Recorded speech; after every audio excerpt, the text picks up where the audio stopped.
Assalamualaikum warahmatullahi wabarakatuh.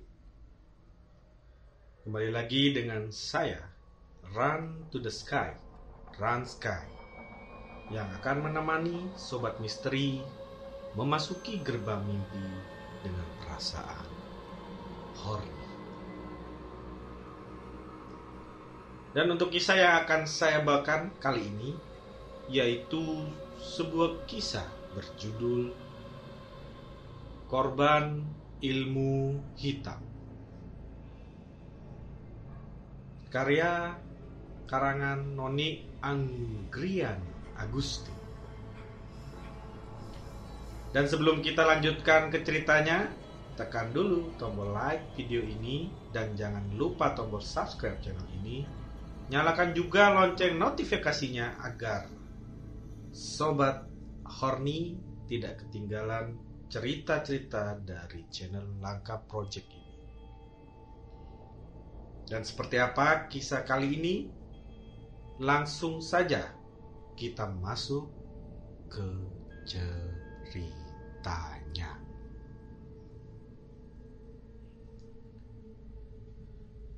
Suatu hari di desaku kedatangan penduduk baru. Mereka membeli tanah di sebelah rumah tangga.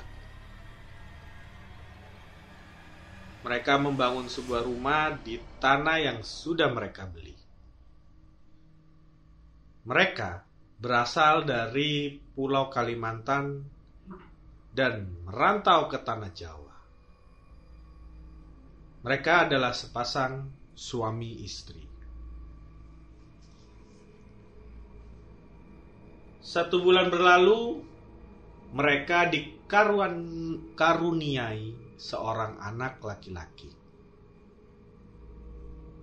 Anak kecil itu sangat tampan dan terlihat lucu. Seperti adat Jawa pada umumnya, mereka memberi undangan tetangga terdekat untuk datang ke rumahnya dengan tujuan memberi sebuah makanan dan lauk pauk kepada tetangga yang telah mereka undang ke rumah. Tentunya agar untuk mendoakan seorang bayi yang baru lahir agar selamat dunia dan akhirat. 7 tahun berlalu. Anak Bapak Joko dan Ibu Rani kini sudah tumbuh besar. Dia bernama Rio yang berusia tepat 7 tahun. Dia bersekolah di SD seberang jalan. Nama SD-nya adalah Nusa Bangsa, di dekat pom bensin yang berada di seberang jalan rumah. Dia kini masih duduk di bangku kelas 1 SD. Di sana, dia juga berkegiatan seperti anak-anak pada umumnya. Dia juga bersekolah, mengaji, dan belajar. Rio adalah teman dekat Niko. Mereka saling bertetangga dan saling berdekatan. Beberapa hari ini, Bapak Joko jarang kelihatan. Biasanya setiap malam, Bapak Joko selalu nongkrong bersama bapak-bapak yang lain. Tetapi hari-hari ini Bapak Joko sudah jarang kelihatan lagi. Hampir setiap hari tidak pernah keluar dan tidak ada kabar lagi.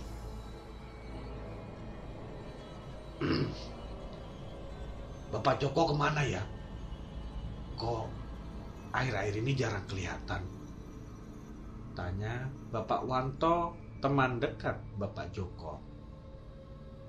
Iya, aku juga sudah jarang melihat Bapak Joko. Biasanya dia selalu datang awal ke tempat pos ronda ini. Sahut Bapak Sutris, tetangga dekat Bapak Joko. Kata istrinya, Bapak Joko sedang sibuk. ucap Bapak Andre sembari meminum kopi miliknya. Oh, lagi sibuk. Makanya hari-hari ini jarang kelihatan ya, ucap Bapak Wanto sambil menuangkan kopi yang sudah dibuatnya tadi malam. 2 minggu kemudian, Bapak Joko mulai aktif kembali. Tiba-tiba dia bermain ke tetangga terdekatnya, nongkrong bareng bersama bapak yang lainnya. Tetapi perilaku Bapak Joko berbeda dari sebelumnya. Bapak Joko selalu mengucapkan kata maaf kepada kerabat dekatnya, seolah-olah Bapak Joko ingin pergi jauh meninggalkan mereka.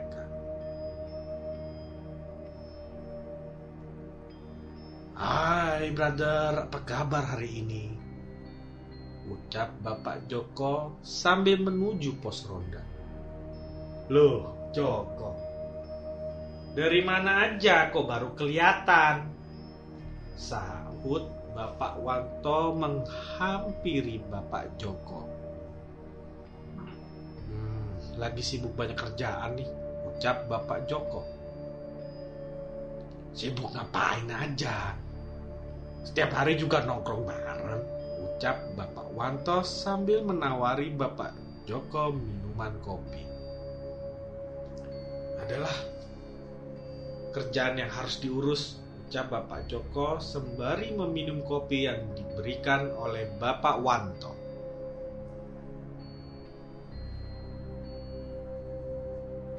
Joko nih, dari mana aja kok jarang kelihatan? Ucap Bapak Sutris yang baru datang. Pak Sutris, lagi sibuk kerja aja bro, ucap Bapak Joko sambil menawari Bapak Sutris segelas kopi. Oh iya, aku minta maaf ya, jika saja selama ini aku pernah berkata yang tidak pantas aku katakan dan menyakiti hati. Tiba-tiba ucap Bapak Joko kepada bapak-bapak yang ada di pos ronda tersebut. Lah, ini orang kenapa nih? Ngapain sih minta maaf? Kamu kan gak salah apa-apa, ucap Bapak Wanto sambil memegang punggung Bapak Joko. Coba. Kenapa ada masalah toh? Tanya Bapak Sutris.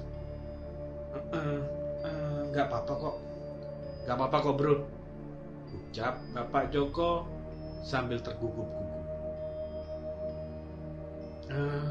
Sudah malam nih, aku pulang duluan ya bro, ucap Bapak Joko sambil beranjak dari pos ronda. Buru-buru banget sih bro, ucap Bapak Sutris sambil minum kopi miliknya. Iya nih, baru kesini aja udah mau pulang, sahut Bapak Wanto. Maaf banget, gak bisa lama-lama soalnya besok lah harus kerja lagi, ucap Bapak Joko sambil melangkahkan kaki meninggalkan pos ronda. Iya, sudah, besok nangkur lagi aja gak apa-apa, ucap Bapak Wanto. Iya, tapi jangan lupa ya, besok anterin aku ya, ucap Bapak Joko sambil berteriak dari kejauhan. Mau diantar kemana nih? Mau liburan lu? Ucap Bapak Sutris menyahuti Bapak Joko. Bapak Joko sudah tidak menanggapi ucapan Bapak Sutris yang terakhir kalinya.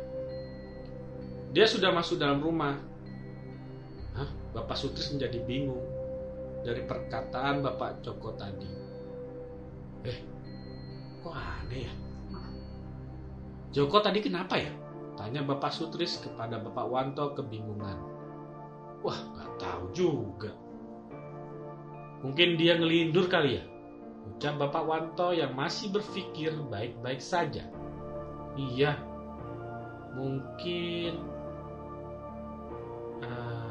kali ya dia lelah terlalu keras bekerja, ucap Bapak Sutris. Keesokan harinya, mereka mendengar kabar bahwa Bapak Joko sudah meninggal dunia. Dari kabar tetangga terdekatnya yaitu Bapak Joko meninggalkan keluarganya karena bunuh diri. Tetapi tidak ada yang tahu mengapa Bapak Joko melakukannya. Bu, Ibu, tahu nggak kabar Bapak Joko itu kenapa? Ucap Ibu Liat, tukang gosip desa. Emang kenapa, Bu? Emang kenapa dengan Bapak Joko, Bu? Tanya Ibu Maya. Ternyata Bapak Joko menguasai ilmu hitam tahu. Katanya nih, Bu, Bapak Joko sudah gila karena ilmu itu. Kata tetangga dekatnya Bapak Joko. Pak Joko ini sudah berusaha beberapa kali untuk bunuh diri loh, tapi selalu gagal. Jelasnya. Yang bener, Bu. Masa Bulia itu Bapak Joko orang kan sangat baik. Bulia dan Bapak Joko itu baik, Bu, sahut Ibu Siti. Beneran, Bu, beneran. Saya tahu ini itu dari istrinya Bapak Joko sendiri. Jelas Ibu Lia. Buktinya saja Bapak Joko meninggal karena gantung diri kan, sambungnya. Iya juga sih. Kasihan ya istri dan anaknya, ucap Ibu Siti. 40 hari sudah berlalu. Mengenang kepergian Bapak Joko,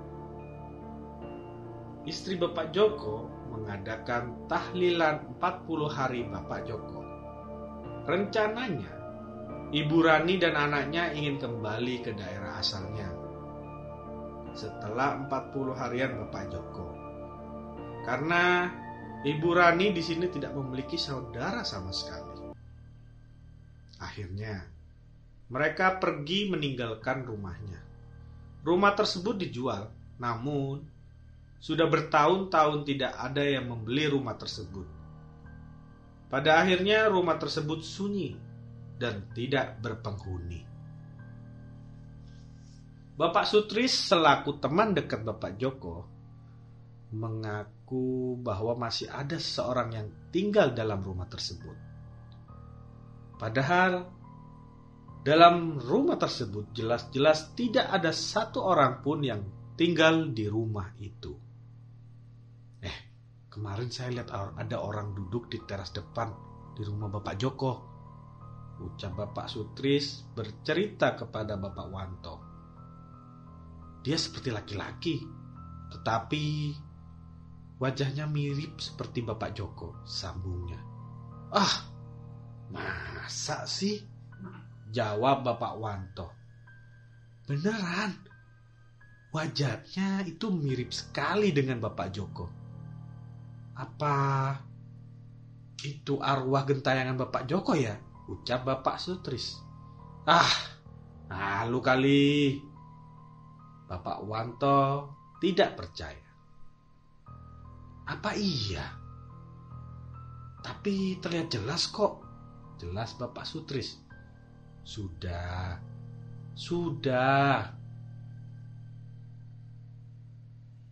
Jangan berpikirkan macam-macam. Gak penting. Sudah jangan dipikirkan hal-hal yang gak penting seperti itu.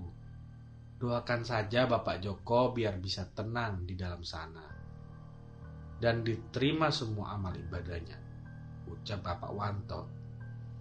Ya wes, amin, sahut Bapak Sutris. Beberapa bulan kemudian, rumah itu akhirnya ada yang membelinya dan berpenghuni kembali. Beberapa bulan kemudian sang pemilik merasa ada yang tidak beres dengan rumah yang dihuni ini. Mereka mencoba bertahan selama beberapa hari.